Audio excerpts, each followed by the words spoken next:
So New York City, early 1930s, it feels like a real pressure cooker, especially within organized crime. Oh, absolutely. You had these two really dominant forces kind of circling each other, heading for a clash. Right. And it wasn't quiet for long, was it? You had one side, sort of the established guard, traditional, Hmm.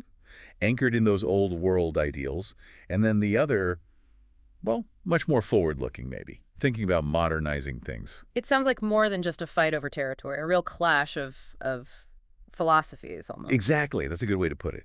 This whole period, people often call it the Castellammarese War. It really got going around 1930. Okay.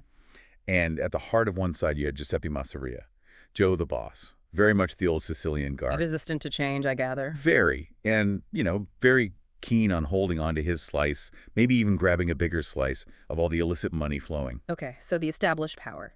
And facing him. was Salvatore Maranzano. He'd come over from Sicily, not that long before really, but with big ambitions, set himself up in Brooklyn, ready to challenge the status quo. A classic power struggle brewing. It was. But like you said, it was also about how things should be run. Maranzano represented a different way, a direct challenge to Masseria's authority, and that friction, it just ignited. Leading to violence. Yeah, sustained brutal violence. Both sides had their factions, their loyal crews. Masseria had guys like Mineo and Ferrigno backing him initially.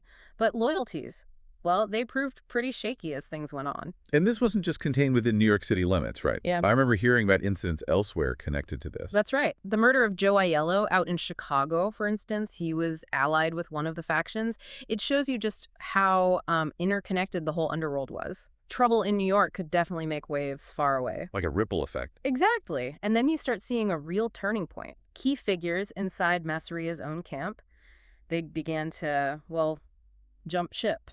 Defect to Maranzano. Seeing which way the wind was blowing. Pretty much. It wasn't just self-preservation, though. It suggested a growing feeling that Maranzano's side, this newer power, was the future.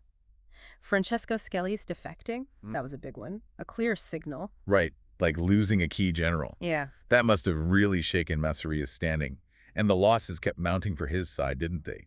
Joseph Catania being killed, for example. It just further highlighted that his grip was weakening. And it wasn't just external pressure, there was growing unhappiness within his own ranks. Oh, about what? Well, partly about strategy. Some felt his methods were, outdated, that they needed a more business-like approach maybe to navigate the times. Interesting. Yeah. And there's even this story about Masseria actually disarming his own men after a police raid. If that's true, you can imagine, it would completely destroy trust in his leadership. Wow. Yeah, that paints a picture of someone really losing control, maybe getting paranoid, pushing his own guys away. It seems like all this internal crumbling was just as important as the external attacks leading up to the final act. Which came on April 15th, 1931. Masseria assassinated in a Coney Island restaurant while playing cards, of all things. That's the scene, shot multiple times. A very sudden, very brutal end to his reign. And the finger often points to Charles Lucky Luciano, doesn't it? Someone who was supposedly Masseria's lieutenant, but had secretly switched allegiance to Maranzano. Yes, Luciano is widely believed to have set it up. He saw Masseria as an obstacle, an impediment to his own vision for how things should run, a cold, calculated move. Seems like it. Though it's worth noting, Nicola Gentile, who was around then, his account suggests maybe Luciano's motives weren't just about serving Maranzano. Oh, else. Well, Gentile implies Luciano was already thinking bigger picture, using the situation perhaps to clear the path for his own rise, playing a longer game. So less about choosing a side and more about creating an opportunity for himself. Fascinating. The aftermath at the restaurant must have been pure chaos. Reports describe, a quick getaway, a stolen car found nearby, weapons ditched, personal items left behind. You can imagine the police arriving. It was messy. Trying to piece together who did what with all these shifting loyalties, witness accounts probably weren't very reliable either. Exactly. Unreliable, contradictory. Initial police theories were often off the mark. It took time to untangle. And amidst all this violence, there's a name that keeps cropping up as a key figure, particularly known for Well, for violence. Hmm. Vito Genovese. Ah, Genovese, yes. He was initially brought into Masseria's circle by Luciano, actually, but he had a reputation, even before this war, for being incredibly ruthless, proficient with violence. He was involved in other high-profile killings. Definitely. People linked him to the murders of Umberto Valenti and Gaetano Reina earlier on. In Reina's case, Luciano himself apparently mentioned Genovese using a shotgun. He was a dangerous guy to have on your side, or against you. So Masseria's death ends the Castellammarese War, officially. But it seems like the power vacuum didn't last long. No, it rarely does in that world. Fairly soon after Masseria was gone, Salvatore Maranzano, the supposed victor, he was killed too. Wow. So another major shakeup. A huge one. It really signaled another round of restructuring. There were rumors flying around about a purge of the older, more traditional Sicilian members this night of the Sicilian Vespers. Sounds dramatic. Was it as widespread as the name suggests? Well, later research kind of suggests the scale might have been exaggerated. There were definitely killings, but maybe not the coordinated mass purge the name implies. Still, it was a clear message. And out of all this chaos, who emerges on top? Luciano. He was really the architect of the next phase. He moved to establish something new. The Commission. The Commission, what was that? Basically a governing body, a board of directors for the Mafia, you could say, made up of the heads of the major families.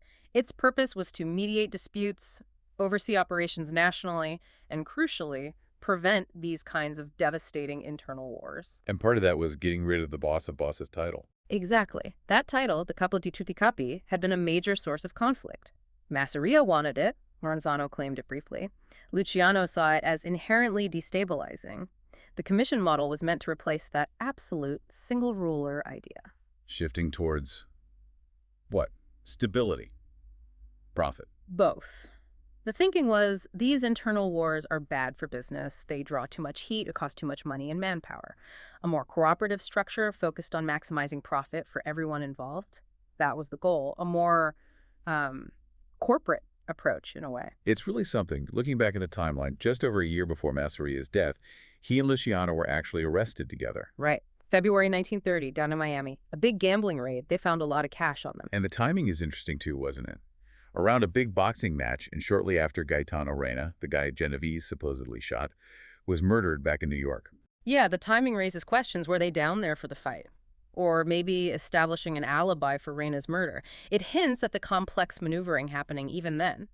And Luciano, apparently, still had visible facial injuries from that famous assault he survived months earlier. A volatile time, clearly. It just shows the constant undercurrent of violence and plotting. And the consequences weren't just for the main players, were they? What happened to, say, the owner of the restaurant where Masseria was killed? He didn't fare well, met a violent end himself not long after. It was a brutal illustration of how loose ends were tied up, how witnesses were often silenced permanently during that era. So this whole period, the Castellammarese War, it wasn't just a gang war. It really was a watershed moment, a brutal transition. Absolutely. The deaths of Masseria, then Maranzano, marked the end of one era, the old guard, the traditional Sicilian model of a single, all-powerful boss that was swept away. Replaced by Luciano's vision, this more organized, arguably more business-like structure with the Commission, designed for longevity, stability, and profit. That's the outcome, a fundamental reshaping of organized crime in America born out of intense, bloody conflict. It really makes you ponder the nature of these power struggles, doesn't it? How internal conflict, ambition, the drive for control, how they constantly force these hidden organizations to adapt and evolve, often in very violent ways.